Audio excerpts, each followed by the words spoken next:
right, we are finishing up talking about the Columbo Effect this morning. Remember, we had talked about our old buddy Columbo, Inspector Columbo, and I have just one more question. We ended last time with 3 reasons why gathering information is important, and we said, number 1, we don't want to misunderstand.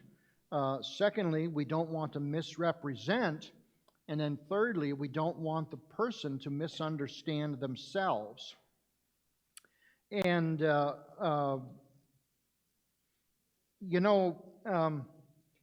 with respect to the whole idea of misunderstanding,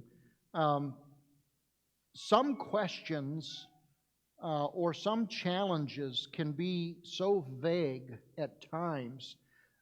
It's hard to know what to do with them, and it really makes no sense if you're unclear about what it is that's being said. So asking a question for clarification is always a good thing. Asking questions like, what do you mean by relative? Or is everything relative? Is everything relative? Would that apply even to your statement? Those are all questions that are good type of questions with respect to trying to define some things. When you ask a clarification question, it also gives you time. It gives you time to be thinking a little bit while the other person is trying to come up with what it is that they're trying to purport to you. When you ask questions, it forces the skeptic to be more specific and more precise about what it is that they're concerned about. For example, I don't believe in God. Well, what do you mean by that? Specifically, what about God don't you believe? Or what type of information would it take for you to consider the belief in God? Lots of times, again, people just want to spout off an opinion, and they really haven't thought through why they have that opinion. I would say 80%, if not higher, it's an opinion based on popularity of what's going on in the social disorder. Everybody else is saying it, so I might as well get on the bandwagon too. And they haven't really owned it. They just want to belong. And so it's good for us to ask questions to specifically get people to spell out their view very clearly so that we do not misunderstand what it is that they are saying.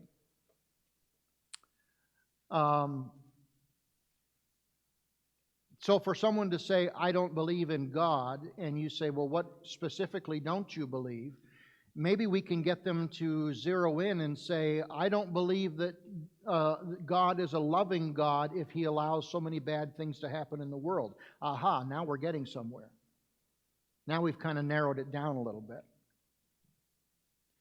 Secondly, we want to be clear about someone else's view so that if we don't understand their point, we don't run the risk of misrepresenting. And what I mean by that is sometimes it's easy for us to set up a straw man, if you will.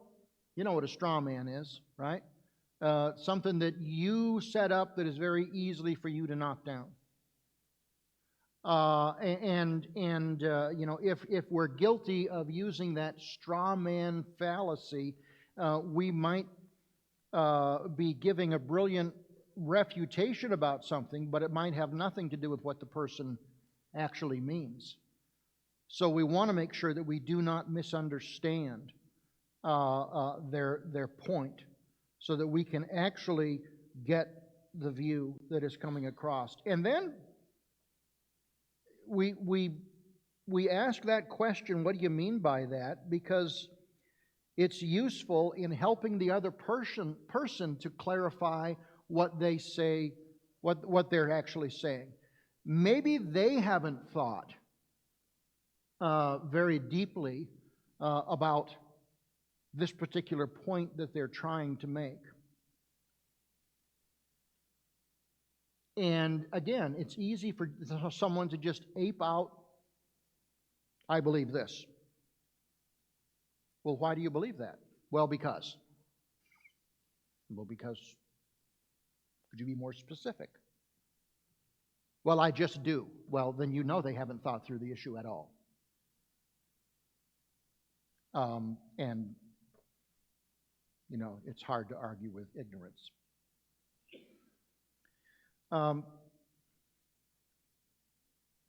Don't be surprised if you ask somebody, what do you mean by that? And you get a blank stare. Don't be surprised.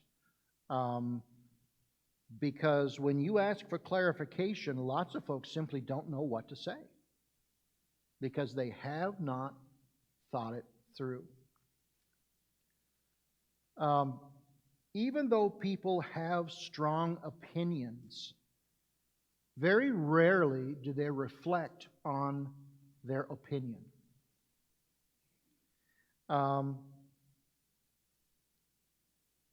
Often all they're doing is just repeating a slogan. They're just repeating a slogan. They've repeated what somebody else has said. They've repeated what they've seen in the mainstream media. They've repeated what's popular on social media and so forth. And when you ask them to really flesh out what their opinion is, they're dumbfounded because they don't know what they believe. They say they believe something, but they don't know anything about what they've just said. So oftentimes when we find ourselves in a situation where we really want to pursue something, we really want to ask a follow-up question, and we find ourselves saying, but I just can't stand confrontation. Well, number one, it doesn't have to be confrontational, and number two, the odds are in your favor. Okay? They really are. Because people don't bother to think about what it is that they're proposing. They just don't. Consider the fact, Susan, as a teacher, I know you know this.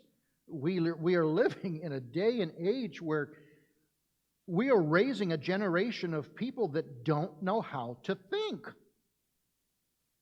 They just don't know how to think.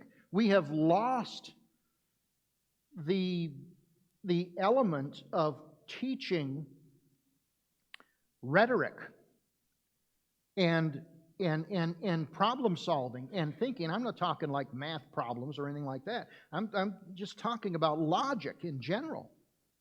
What we've done is we've basically said, this is the answer, this is what you need to believe, and don't question it.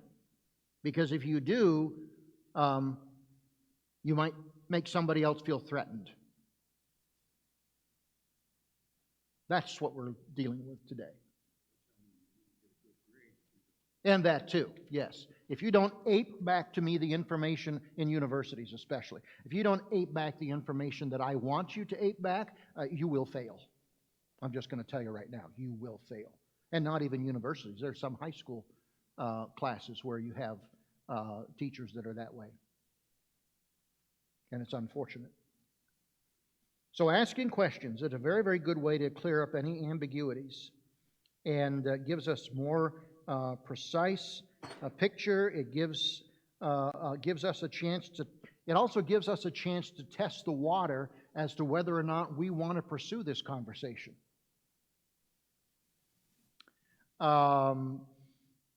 Without getting in over our own heads.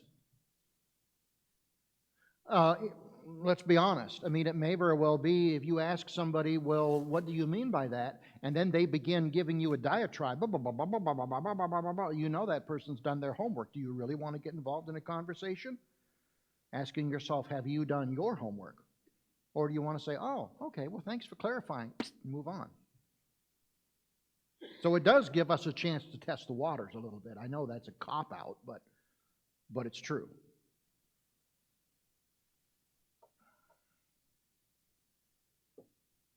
Always ask for more information, especially before you try to attempt a pushback. Always ask for more information. Did we talk about the 10-second window? We did? Yes? Okay, all right. Well, just by way of review, the 10-second window. You pretty much have about 10 seconds in the time frame of a conversation when someone has made a statement about something. You have about 10 seconds to really respond before it gets awkward. So you've got that 10-second period of time to really stop and consider, do I want to engage with this or do I not? You know, anything beyond 10 seconds, it gets kind of murky, and then it looks like you're really trying to pick a fight, which is hopefully not what we're trying to do. Yep. Oh, body language. Sure.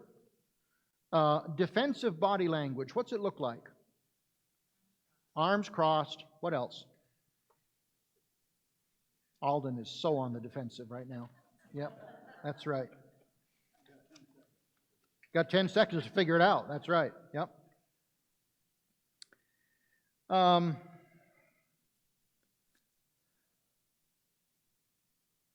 So when it comes to gathering information here in your notes, if you're finishing this out, we want to make sure that we engage the person in an interactive way. You know, dialogue, back and forth, an interactive way. We're taking a genuine interest in that person's point of view, and we're urging them to think more carefully about what they mean. And we are, in the process, we are getting ourselves a free education because we're learning more about that situation. And by asking those questions, again, it continues to keep us in the driver's seat. Why? Because the burden of proof is still on the other person. It is still the responsibility of somebody else in the conversation to give evidence for why they feel that way, why they hold that particular view. The person who makes the claim bears the responsibility. So, again, if they're making a claim one way or the other, they are responsible, if pursued, to give reasons why we should take their claim seriously or not.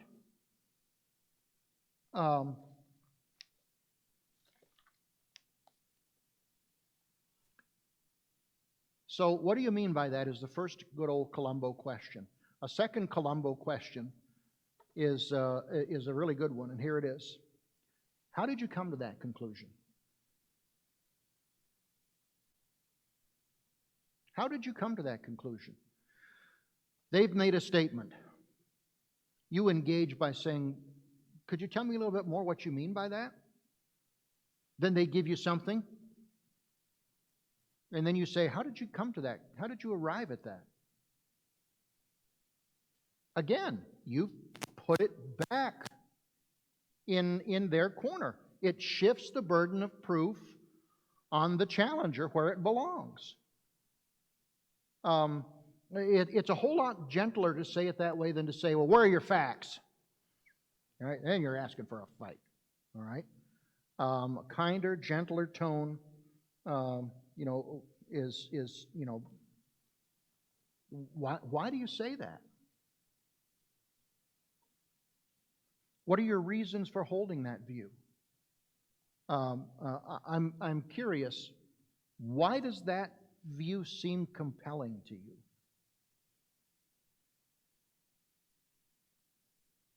These are all engaging questions, but really they're asked in a non-threatening way. And again, don't be surprised if we get the test patent tone, dead air, silence look.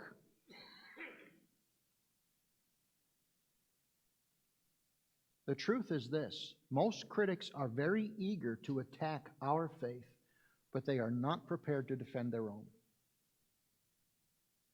So don't be intimidated by the what if.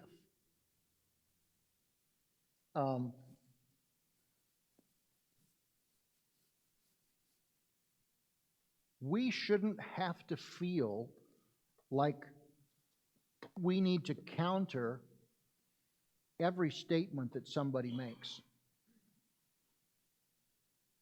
For a long time, I think that's how apologetics has been understood and has been taught. You have to be able to have an answer to refute that. Well, it's good to do that, but it's not your job or my job to defeat the other person's claim as much as it is their job to defend what they're saying. And in doing so, that opens up the door for us to be able to say something, perhaps. But it doesn't mean that as soon as somebody makes a statement, we draw our sword and on guard, the battle is engaged. Very, very important. You know, it's an alternate explanation and not a refutation. Important for us to be able to understand that.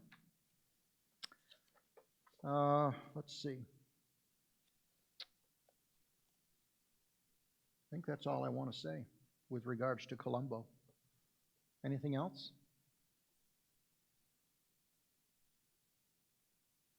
Next week we're going to talk about the professor. The professor. Okay? You remember the professor, right? Just sit right back and you hear a tale. Right? The professor, right? Gilligan, the skipper, too. Well, hold on to your seats. Next week we're going to talk about the professor. All right, that's all I have for today.